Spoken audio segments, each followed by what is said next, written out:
sure. Is it on, Evan? Yeah. Check. It says it's on. Oh, you're good. I can.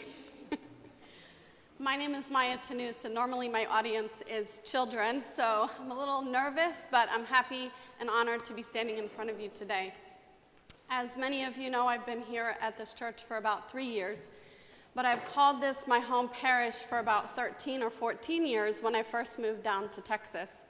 I started my Texas journey in Austin, Texas, and I'd often call home to my late priest, Father Boniface Black. If anyone has ever known him, he's an amazing man. And one particular time I called, there was another familiar voice in the background that wanted to get on the phone with me, and that was Bishop Thomas. And many of you know Bishop Thomas. And when he got on the phone, first he yelled at me for moving to Texas. Then he yelled at me because my family was following me to Texas. Then he told me that I was to drive 3 hours one way to St. Anthony's every Sunday. And I couldn't say no to Sayedna. I said, okay, Sayedna. And so there was often times where I would drive here because my family did end up here. I'd often joke that their cars broke down here in Houston and didn't make it the last few hours to Austin, Texas. But this has been a blessing because I've been watching this church grow from a distance, and a lot of people have. And one of the reasons why Bishop Tom believed in this parish is because of the vision that it had. It had the heart and the vision for the future of their children.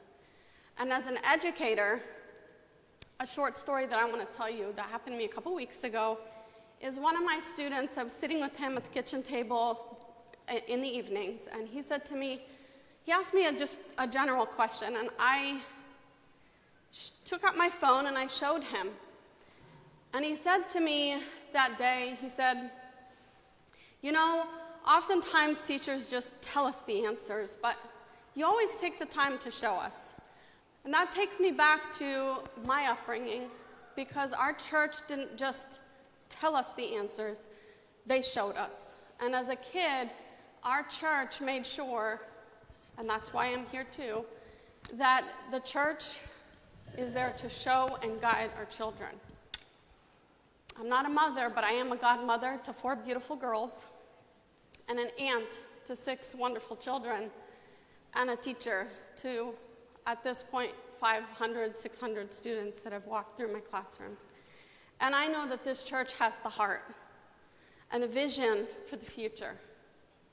I humbly ask you, if you have not tithed, to start somewhere, whether it's small or that 10%, because this home is not just home to the 5 that spoke this month, but it's a home to 175 families. I thank you for allowing me to make this parish my home. As nervous as I was, I feel honored and blessed. And if you haven't already tithed, they are in the pews. They look like this. And they're in the vestibule as well in the back that look like this. And if you're at home, we miss you.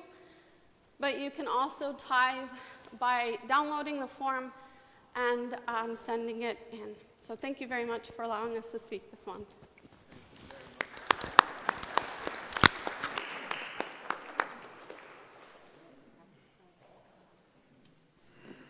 God bless you all. Please join us. To our visitors who are here, I have to call out Wade because his mother is here with us today. So welcome to Mrs. Goldston.